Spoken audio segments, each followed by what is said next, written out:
Bismillahirrahmanirrahim. Assalamualaikum warahmatullahi wabarakatuh. Alhamdulillahirabbil alamin. Wassalatu wassalamu ala asrafil anbiya'i wal mursalin Sayyidina wa maulana Muhammad wa ala alihi wa ashabihi ajma'in. Subhanaka la ilma lana illa ma 'allamtana innaka antal alimul hakim. La haula wa la quwwata illa billahil aliyyil azim. Amma ba'd. Bapak-bapak, ibu-ibu, jemaah salawatul subuh senantiasa dirahmati Allah Subhanahu wa taala. Bersyukur kita kepada Allah dengan senantiasa mengucapkan alhamdulillahirabbil alamin. Alhamdulillah bi ni'matihi tatimmus shalihat. Bersalawat kita kepada baginda Rasulullah sallallahu alaihi wasallam seraya mengharapkan syafaat daripadanya di yaumul akhir kelak dengan bersama-sama melafazkan salawat Allahumma shalli ala sayyidina Muhammad wa ala ali sayyidina Muhammad. Assalamu alayka ya Habiballah, assalamu alayka ya Rasulullah, assalamu alayka ya Nabiullah. Bapak Ibu jamaah yang dirahmati Allah Subhanahu wa taala,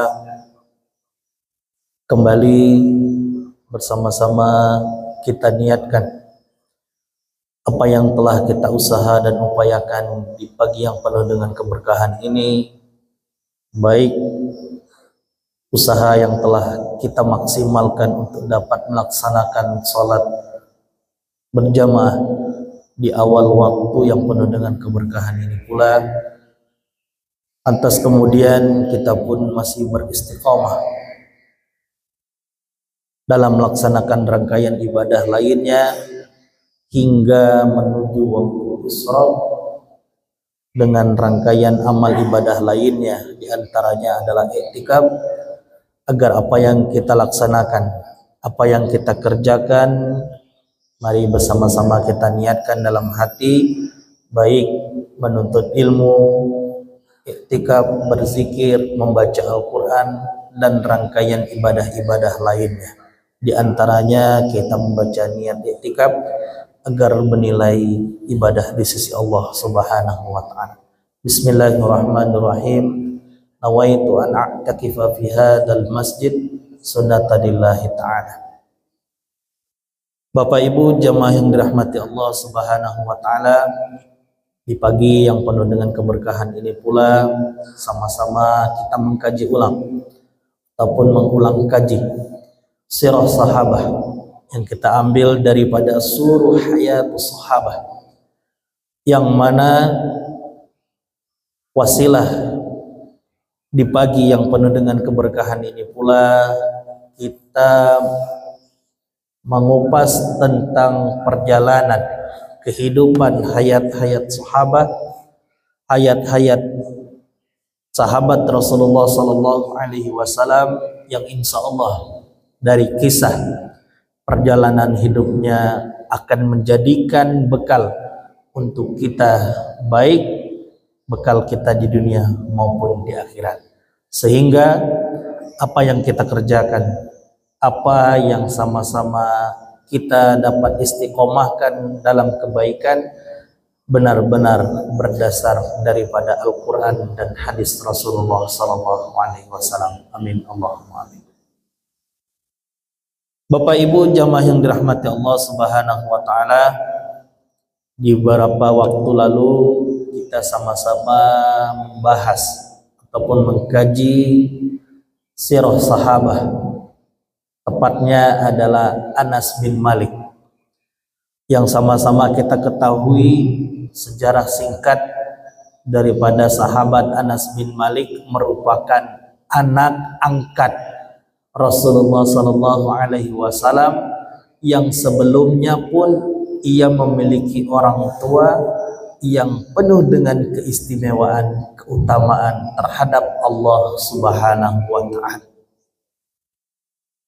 Lantas kemudian Di saat beberapa waktu lalu kita mencari keistimewaan apa sajakah yang terdapat daripada Anas bin Malik, salah satu di antaranya adalah sahabat Rasulullah Sallallahu Alaihi Wasallam. Anas bin Malik merupakan periwayat hadis terbanyak dari kalangan sahabat. Bagaimanakah bisa diberi gelar periwayat hadis terbanyak? Karena di masa kecil, mulai daripada usia 10 tahun, ia membersamai Rasulullah Sallallahu Alaihi Wasallam setelah dirinya menjadi hadiah dari ibundanya Ummu Salamah. Sebagaimana yang kita ketahui, ketika kaum Ansor didatangi dengan kaum Muhajirin, mereka senantiasa memberikan hadiah kepada Rasulullah.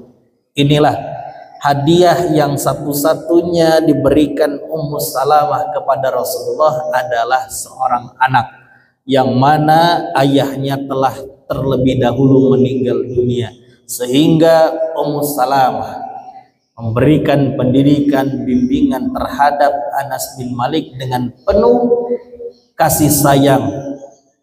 Dan di saat itu pula ia menyerahkan kepada Rasulullah agar dirinya dapat berkhidmah, dapat mengabdikan diri kepada Rasulullah dengan keyakinan tentunya Allah Subhanahu wa Ta'ala menjadi landasan utama. Bapak Ibu jamaah yang dirahmati Allah Subhanahu wa Ta'ala, keutamaan dan keistimewaan lainnya pun telah sama-sama kita kaji, bahwasanya ia merupakan sahabat yang pada dirinya terdapat ketakwaan dengan sebenar-benar takwa kepada Allah Subhanahu wa Ta'ala. Tidak hanya itu pula, ia pun kerap kali melaksanakan puasa Senin dan Kamis, sehingga di akhir hayatnya Anas bin Malik dikenal sebagai sahabat Rasulullah Sallallahu Alaihi Wasallam, yang mana pada saat itu ia sedang melakukan perperangan sehingga dirinya meninggal dunia di beberapa hari perjalanan, kurang lebih lamanya 3 hari, namun jenazah yang dimiliki olehnya tidak memiliki bau, akan tetapi wangi ataupun bau yang sangat istimewa. Dan dari sana pula lah dikatakan bahwasanya ia merupakan sahabat yang hingga akhir daripada hidupnya senantiasa mengistiqomahkan puasa Senin dan Kamis.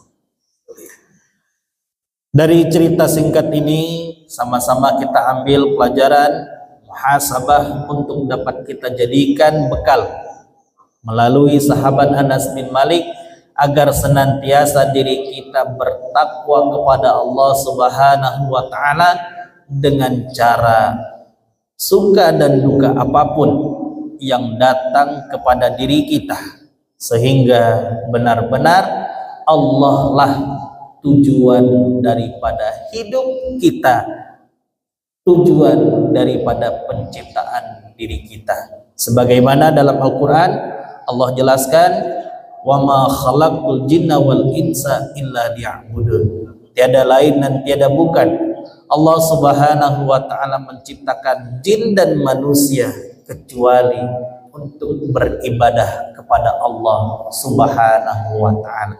Semoga melalui kisah yang datangnya daripada sahabat Rasulullah Anas bin Malik menyadarkan diri kita bahwasanya hidup hanyalah sementara, akhirat adalah selama-lamanya.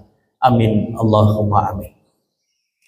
Bapak Ibu jemaah yang dirahmati Allah Subhanahu wa Ta'ala, di saat kesempatan kali ini pula mari sama-sama kita membahas ataupun mengupas tuntas kisah sahabat Rasulullah Sallallahu Alaihi Wasallam, yang mana ia juga merupakan sahabat Rasulullah Sallallahu Alaihi Wasallam yang kerap kali mengikuti perperangan, yang mana perperangan tersebut disertai oleh Rasulullah Sallallahu Alaihi Wasallam, sehingga ia pun memiliki keutamaan keistimewaan.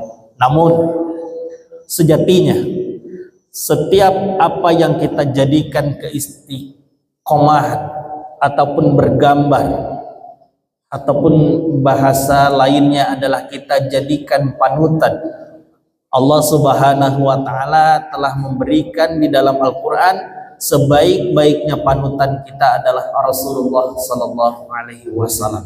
Namun pada kesempatan kali ini pula kita sama-sama jadikan sahabat Rasulullah sallallahu alaihi wasallam bisa menjadikan hikmah dalam kehidupan kita, yang tentu dan pastinya Rasulullah lebih baik daripada sahabat-sahabatnya. Namun kerap kali sahabat Rasulullah sallallahu alaihi wasallam mereka rela, mereka siap, dan mereka mengorbankan diri mereka dengan sepenuhnya, sehingga tentu dan pastinya apa yang menjadikan landasan sahabat tersebut menjadi istimewa, baik sahabat-sahabat yang sama-sama kita kenal, yang dirinya didoakan oleh Rasulullah Sallallahu Alaihi Wasallam dijamin masuk surga.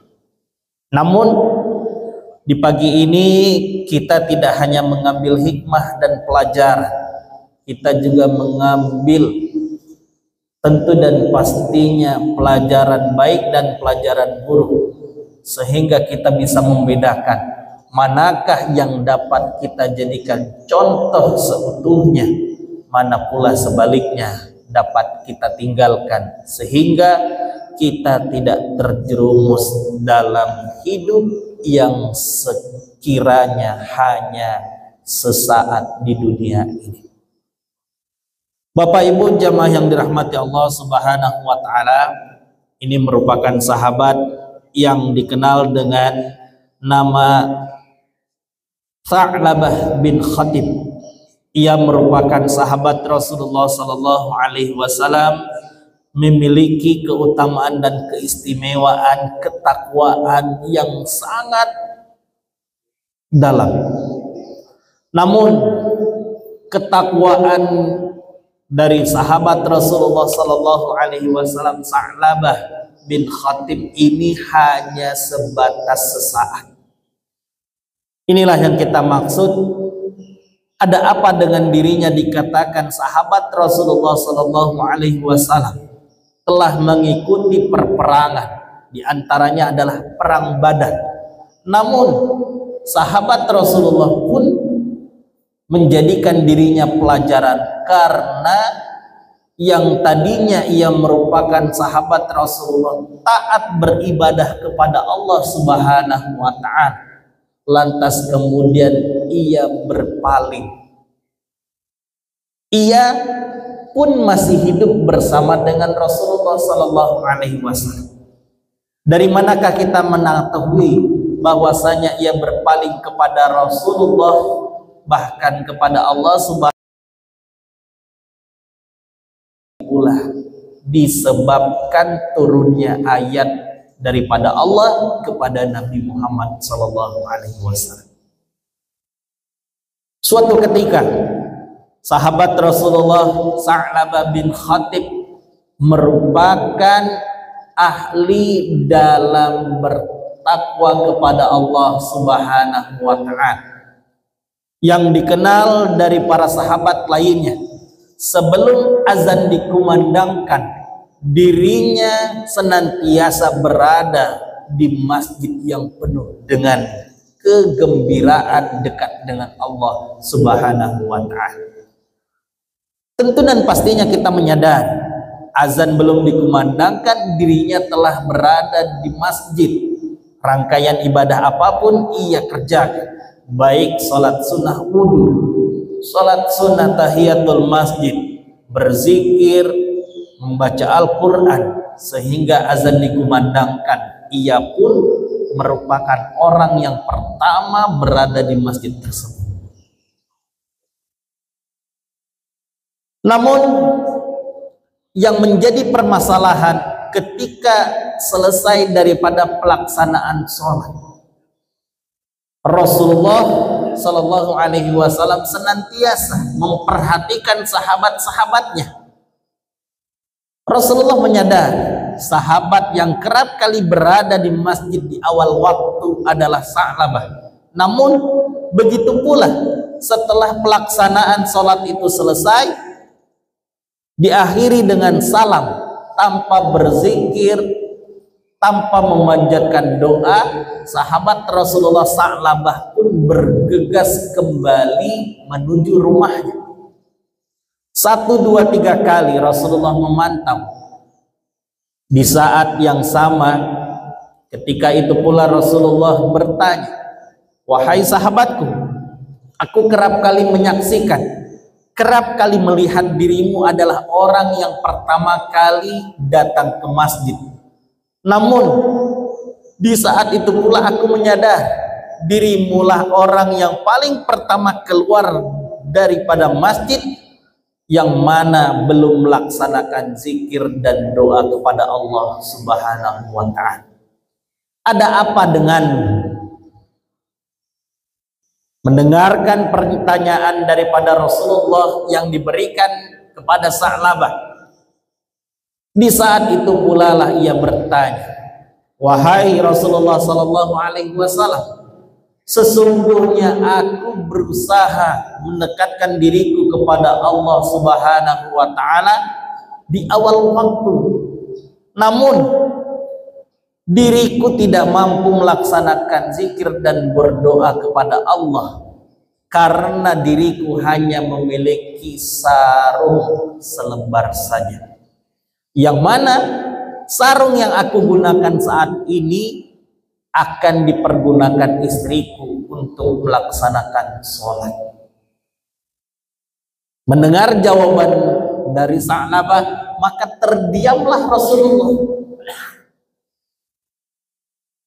Di saat itu pula Sa'labah berjalan tergesa-gesa ataupun terburu-buru kembali menuju rumahnya. Di beberapa waktu selanjutnya pun hal serupa terjadi. Namun pertanyaan yang diberikan Rasulullah berbeda dengan pertanyaan sebelumnya. "Wahai sahabatku Sa'labah, hal yang serupa. Beberapa waktu lalu aku telah mempertanyakan dirimu, kenapa dirimu berburu-buru ataupun terburu-buru kembali ke rumah, namun aku telah mengetahui jawaban dirimu bahwasanya engkau hanya memiliki satu buah sarung." Di saat yang berbeda Rasulullah bertanya, "Wahai Sa'labah, apakah dirimu tidak bersyukur kepada Allah Subhanahu wa ta'ala atas nikmat yang telah Allah berikan kepadamu dengan memiliki sarung tersebut hanya untuk menunggu beberapa waktu yang dapat digunakan untuk berzikir dan berdoa, lantas kemudian setelah itu barulah dirimu kembali ke rumah dan memberikan sarung terhadap istrimu untuk dapat melaksanakan sholat?" Tentu dan pastinya Sa'labah pun berpikir. Ia menyampaikan jawaban kepada Rasulullah, "Wahai Rasulullah, diriku adalah orang yang miskin sehingga aku tidak mampu memiliki sarung dua. Maka hendaklah dirimu mendoakan diriku, meminta kepada Allah Subhanahu wa ta'ala agar diriku diberikan kekayaan oleh Allah Subhanahu wa ta'ala." Mendengar jawaban daripada Sa'labah, Rasulullah kembali bertanya, "Wahai sahabat, apakah engkau tidak bersyukur dengan nikmat yang telah Allah berikan kepadamu? Jikalau aku mendoakan dirimu, memintakan kepada Allah Subhanahu wa ta'ala rizki yang banyak." Maka timbul pertanyaan Rasulullah kepada Sa'labah, apakah masih dengan dirimu takwa kepada Allah Subhanahu wa ta'ala? Maka pertanyaan yang kedua datangnya Rasulullah dijawab pula oleh Sa'labah. Wahai Rasulullah, apa yang telah engkau berikan pertanyaan kepada, jikalau engkau telah mendoakanku kepada Allah Subhanahu wa ta'ala untuk diberikan rizki yang banyak sehingga aku menjadi orang yang kaya, aku berjanji, kata Sa'labah kepada Rasulullah, yang mana ketika rezeki tersebut, kekayaan tersebut Allah berikan kepadaku, aku akan mengeluarkan hak-hak kepada orang yang membutuhkannya. Dari sini Bapak Ibu jamaah yang dirahmati Allah Subhanahu wa ta'ala, benar saja jawaban yang datangnya dari Sa'labah meyakinkan Rasulullah Sallallahu Alaihi Wasallam atas dirinya, sehingga Rasulullah memberikan hadiah kepadanya 2 ekor kambing, merupakan sepasang baik betina maupun jantan. Dengan demikian Sa'labah memberikan ucapan terima kasih kepada Rasulullah dan bergegas berburu-buru ataupun dengan terburu-buru kembali ke rumah, memberikan sarungnya kepada istri untuk dapat melaksanakan sholat. Selesai melaksanakan sholat, ia pun bercerita kepada istrinya, wahai istriku, bahwasanya aku diberikan hadiah oleh Rasulullah sepasang kambing. Bapak Ibu jamaah yang dirahmati Allah Subhanahu wa ta'ala, ternyata kisah yang datangnya dari Sa'labah bin Khatib tidak cukup sampai di sini, berlanjut. Bagaimanakah kelanjutan ceritanya? Bahwasanya dikisahkan sepasang kambing yang diberikan oleh Rasulullah Sallallahu Alaihi Wasallam kepada Sa'labah ternyata berkembang begitu cepat. Yang tadinya hanya seekor jantan dan seekor betina, kemudian berkembang biak menjadi 10 ekor, menjadi 10, meningkat menjadi 100, bahkan dikenal oleh masyarakat kaum Madinah bahwasanya Sa'labah merupakan pengembala kambing yang terkaya di kota itu pada saat dirinya bertakwa kepada Allah Subhanahu wa ta'ala. Merasa dirinya bahwasanya dikenal sebagai orang kaya, memiliki hewan ternak kambing yang sangat banyak, bahkan dirinya mampu membeli kebun kurma, sehingga ia merasa kota Madinah yang tadinya cukup untuk dirinya, namun ia pindah dari kota Madinah ke tempat yang lebih jauh ataupun di lembah, jauh daripada kota Madinah, sehingga ia benar-benar fokus terhadap hewan ternak yang ia miliki pada saat itu. Tentu dan pastinya timbullah permasalahan baru ketika Rasulullah Sallallahu Alaihi Wasallam melaksanakan sholat, lantas kemudian bertanya, wahai sahabat-sahabat, di manakah sahabatku Sa'labah? Jawaban dari para sahabat lainnya, ya Rasulullah, ia melaksanakan sholat namun masbuk berada di belakang. Benar saja, Rasulullah Sallallahu Alaihi Wasallam mengingatkan bahwasanya Allah Subhanahu wa ta'ala hanya menitipkan rizki kepada, namun lagi-lagi Sa'labah lalai. Apa yang telah Rasulullah Sallallahu Alaihi Wasallam berikan nasihat kepadanya, ia tidak menaati dengan sungguh-sungguh. Hewan ternak yang ia miliki yang tadinya terus berkembang biak, kebun kurma yang ia miliki semakin luas, sehingga pada suatu saat pelaksanaan sholat, bahkan yang dikisahkan adalah sholat Jumat, ia tidak dapat menunaikannya, menjalankannya di masjid. Namun lagi-lagi ia berusaha bertanya dengan sahabat lainnya. Ketika pelaksanaan sholat Jumat, dia bertanya, "Wahai sahabatku, ada berita apa di kota Madinah yang dapat aku dapatkan?" Sahabat lainnya memberikan kisah bahwasanya Rasulullah SAW menanyakan dirimu, kenapa dirimu tidak melaksanakan sholat dan dirimu masih saja fokus terhadap dunia yang telah diberikan kepada. Menyaksikan kejadian ataupun apa yang dialami oleh Sa'labah, Rasulullah SAW tatkala menyadarkan para sahabat-sahabat lainnya untuk dapat mengeluarkan zakat, maka Rasulullah SAW tidak hanya mengutus 1-2 dari para sahabat, namun salah satu dari para sahabat yang diutus oleh Rasulullah adalah Khalifah Ali bin Abi Thalib. Apa yang diperintahkan Rasulullah kepada Khalifah Ali bin Abi Thalib?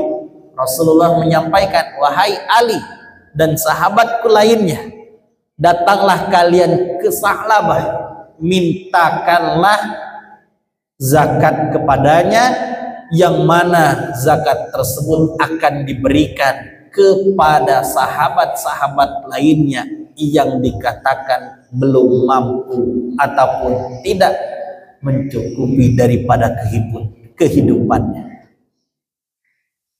Maka berjalanlah Khalifah Ali bin Abi Thalib beserta sahabat lainnya. Di suatu tempat terdapat sahabat Rasulullah lainnya yang mana ia merupakan peternak daripada unta. Ia memberikan bahwasanya Rasulullah mewajibkan kepadanya untuk memberikan zakat. Mendengar perintah yang datangnya dari Rasulullah, sahabat yang bernama Utsman, ia pun memberikan seekor unta yang terbaik. Namun sahabat Khalifah Ali bin Abi Thalib beserta lainnya menyatakan, "Wahai sahabat Utsman, bahwasanya yang diminta Rasulullah hanyalah seekor unta kecil, bukan unta yang terbaik." Namun jawaban daripada Utsman mengatakan, "Aku diberikan rizki oleh Allah Subhanahu wa Ta'ala, maka tatkala perintah datangnya dari Rasulullah, tentu aku berikan yang terbaik." Tiada lain dan tiada bukan Rasulullah pun pasti dan tentunya diberikan wahyu oleh Allah untuk kita dapat kerjakan dalam kehidupan di dunia. Ketika sahabat Ali bin Abi Thalib menolak pemberian unta yang terbaik tersebut, Utsman pun menjawab bahwasanya zakat yang aku keluarkan adalah unta, namun unta yang terbaik aku berikan kepada Rasulullah beserta sahabat lainnya adalah hadiah. Mendengar hal tersebut, tentu dan pastinya utusan Rasulullah tidak menolak pemberian daripada Utsman.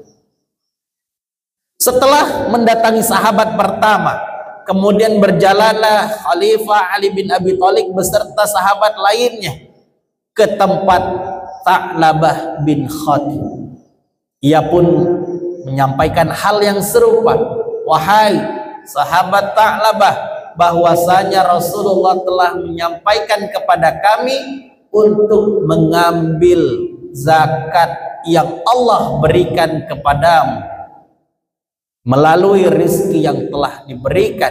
Namun mendengar hal tersebut, Sa'labah bin Khatib menjawab, "Ini bukanlah zakat, ini merupakan pajak yang mana aku belum berhak mengeluarkannya.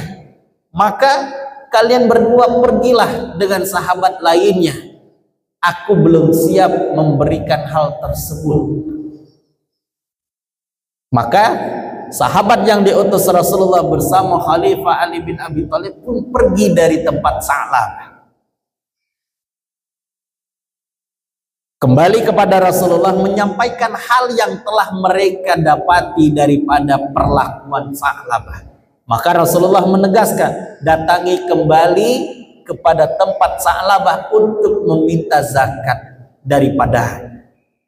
Kembali menyampaikan kepada Sa'labah, wahai Sa'labah, engkau diwajibkan oleh Rasulullah karena hewan ternakmu telah melebihi kapasitas yang mana wajib dikeluarkan zakatnya. Lagi-lagi hal serupa yang disampaikan oleh Sa'labah bin Khatib, aku belum berhak mengeluarkan zakat yang dimaksud, sedangkan yang dimaksud bukanlah zakat, hanya berupa pajak. Mendengar pernyataan tersebut, dua sahabat yang diutus Rasulullah pun kembali disuruh pergi oleh Sa'labah. Pergilah kalian dan sampaikan kepada Rasulullah Sallallahu Alaihi Wasallam.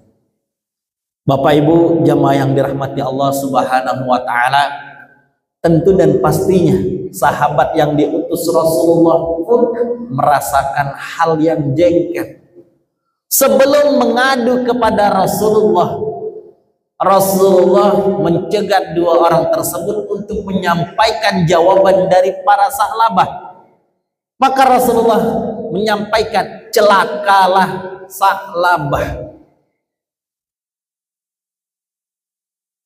Maka di saat yang bersama Allah Subhanahu wa Ta'ala menurunkan ayat, yang mana ayat tersebut adalah perintah untuk mengeluarkan zakat bagi hamba yang mampu dan bagi hamba yang telah berjanji kepada Allah Subhanahu wa Ta'ala. Surat tersebut adalah surah An-Nahl ayat 91, yang mana surat tersebut berbunyi, wa aufu bi'ahdillah, dan mereka telah berjanji kepada Allah Subhanahu wa Ta'ala, idza ahadtum, ketika mereka berjanji kepada Allah, wala tanqudul aiman, janganlah mengubah keimanan mereka kepada Allah Subhanahu wa Ta'ala ba'da taukidihim, setelah mereka berjanji sebelumnya. Wa qad ja'altumullahu 'alaikum kafila, maka sesungguhnya Allah Subhanahu wa Ta'ala akan membalik apa yang telah Allah Subhanahu wa Ta'ala inginkan. Innallaha ya'lamu ma taf'alun, sesungguhnya Allah mengetahui apa yang mereka kerjakan. Maka Rasulullah Shallallahu Alaihi Wasallam menjelaskan kepada sahabat, Sa'labah sebelumnya telah berjanji kepadaku atas nama Allah Subhanahu wa Ta'ala, tatkala diberikan rizki sehingga Sa'labah menjadi kaya raya, namun perjanjian yang sebelumnya ia berikan kepada Rasulullah atas nama Allah tidak dipenuhi dengan sebaik-baiknya. Allah memberikan perintah kepada Rasulullah agar menolak zakat yang dikeluarkan oleh Sa'labah bin Khatib. Bapak Ibu jamaah yang dirahmati Allah Subhanahu wa Ta'ala, kisah pun belum berakhir. Setelah apa yang disampaikan oleh Rasulullah kepada utusan yang meminta zakat kepada Sa'labah, maka hari berlalu begitu saja. Namun masalah timbul kepada Sa'labah yang tadinya hewan ternak beribu-ribu ekor, sedikit demi sedikit mati tanpa pengetahuan daripada Sa'labah. Tentu berkurang, yang 1000 menjadi 100, 100 menjadi 10. Begitu pula dengan kebun kurma yang tadinya luas, sedikit demi sedikit berkurang, sehingga Sa'labah pun datang kepada Rasulullah dengan membawa zakat. Apa yang dikatakan oleh Sa'labah bin Khatib, ya Rasulullah, aku datang kepadamu dengan membawa zakat, yang mana zakat ini adalah kewajibanku untuk dipenuhi kepada Allah Subhanahu wa Ta'ala. mendengar apa yang disampaikan oleh Sa'labah kepada Rasulullah, maka Rasulullah menjawab, wahai Sa'labah, tidak ada kewajibanku pula untuk menerima zakat. Maka setelah menyaksikan apa yang diperlakukan Rasulullah kepada Sa'labah, Sa'labah pun kembali ke rumahnya dengan hati yang tidak dipenuhi kebahagiaan di dalam. Apa yang telah ia rasakan, hewan ternak, hewan yang ia gembala sedikit demi sedikit berkurang, kebun kurma yang tadinya luas lama-lama mengecil. Lantas kemudian setelah meninggalnya Rasulullah SAW pun ia masih berusaha mengeluarkan zakat yang diberikan pada Khalifah Umar Abu Bakar. Pun hal yang sama, Khalifah Abu Bakar menolak zakat dari Sa'labah. Begitu pula kepada Khalifah Umar bin Khattab. Sampailah kepada Khalifah Ali bin Abi Thalib, yang mana sebelumnya Khalifah Ali bin Abi Thalib yang pernah meminta langsung kepada Sa'labah, ia pun menolak apa yang telah ia keluarkan dari zakat. Maka di saat itu pula penyesalan datang kepada dirinya. Apa yang ia telah mintakan sebelumnya kepada Rasulullah tidak terpenuhi dengan cara yang tidak baik. Kembali kita kepada kisah sebelumnya, yang mana dirinya taat dan patuh kepada Allah. Takwa yang sebenar-benarnya ia jalani dengan sepenuh hati berubah sesaat ketika Allah Subhanahu wa ta'ala memberikan kekayaan, namun ia lalai bahwasanya hidup di dunia hanyalah sementara. Dari sini Bapak Ibu jamaah yang dirahmati Allah Subhanahu wa ta'ala, maka keutamaan yang tadinya kita jadikan keistimewaan berubah menjadi pelajaran yang akan menjadikan pelajaran kita sangat berharga. Pelajaran apakah? Hikmah apakah yang dapat kita petik dari sahabat Tha'labah bin Khatib? Yang pertama adalah sebaik-baik harapan adalah harapan ketetapan takdir yang telah Allah berikan kepada kita. Maka ketika sebelumnya Sa'labah dikatakan orang yang miskin, namun ia tidak bersyukur dengan kemiskinannya, mendekatkan dirinya kepada Allah, berubah menjadi kaya, dengan kekayaannya jauh merubah dirinya sehingga jauh kepada Allah Subhanahu wa ta'ala. Maka dari sini pula Bapak Ibu jamaah yang dirahmati Allah Subhanahu wa ta'ala, maka doa yang kita panjatkan kepada Allah agar dimatikan dalam keadaan husnul khotimah. Tentu dan pastinya pun kita menginginkan kehidupan di dunia yang terbaik.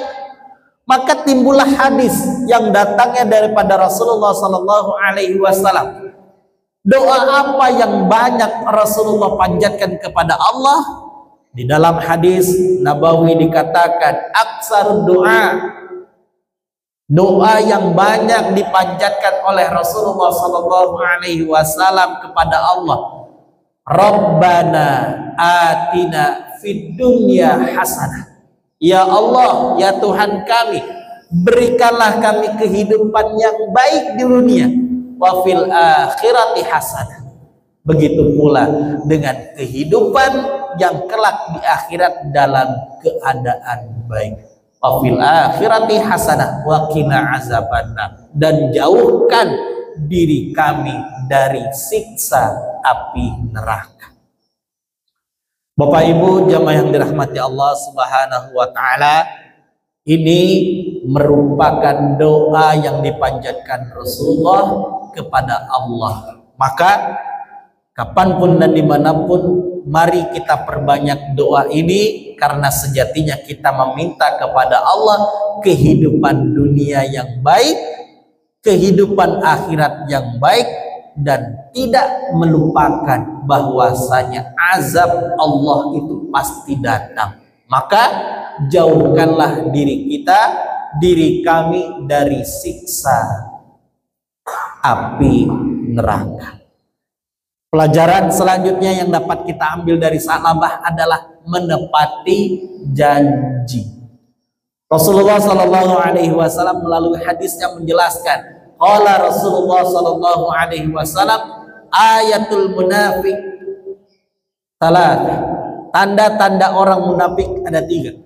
Idza haddatsa kadzabah, ketika ia berbicara ia berbohong. Wa idza wa'ada akhlafa, inilah yang dilakukan oleh Sa'labah.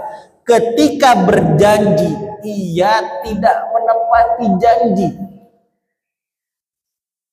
Dan tanda yang terakhir, wa idza tumina khana, ketika diberi amanah ia tidak menjaga amanah tersebut dengan baik. Allah telah amanahkan kepadanya kekayaan, namun dengan kekayaan tersebut ia tidak jadikan lebih mendekatkan diri kepada Allah, sehingga dirinya pun jauh ataupun berpaling kepada Allah hanya karena harta.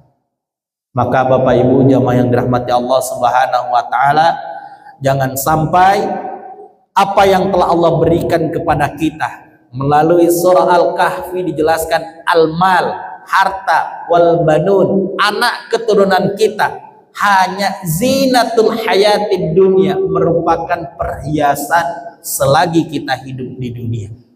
Maka hendaklah harapan dan cita-cita kita, apa yang Allah berikan dari harta, keturunan, anak cucu kita, lebih mendekatkan diri kita kepada Allah Subhanahu wa ta'ala, sehingga benar-benar kita dimatikan dalam keadaan husnul khatimah. Amin Allahumma amin.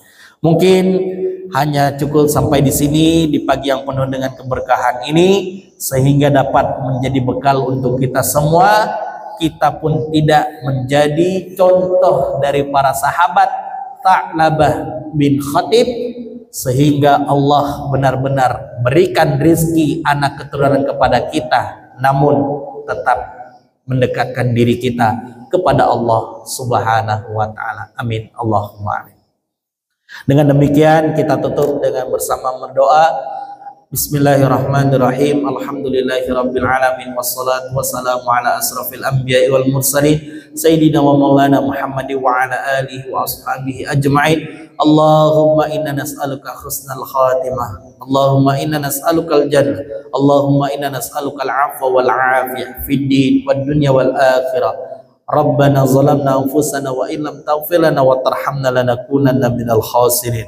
Rabbana atina fid dunya hasanah wa fil akhirati hasanah wa qina azabannar. Wa sallallahu ala sayyidina Muhammad wa ala alihi washabihi wasallam. Subhana rabbika rabbil izzati amma yasifun wa salamun ala mursalin walhamdulillahi rabbil alamin. Kita tutup dengan kafaratul majlis. Subhanakallahumma wa bihamdika asyhadu an la ilaha illa anta astaghfiruka wa atubu ilaik. Assalamualaikum warahmatullahi wabarakatuh.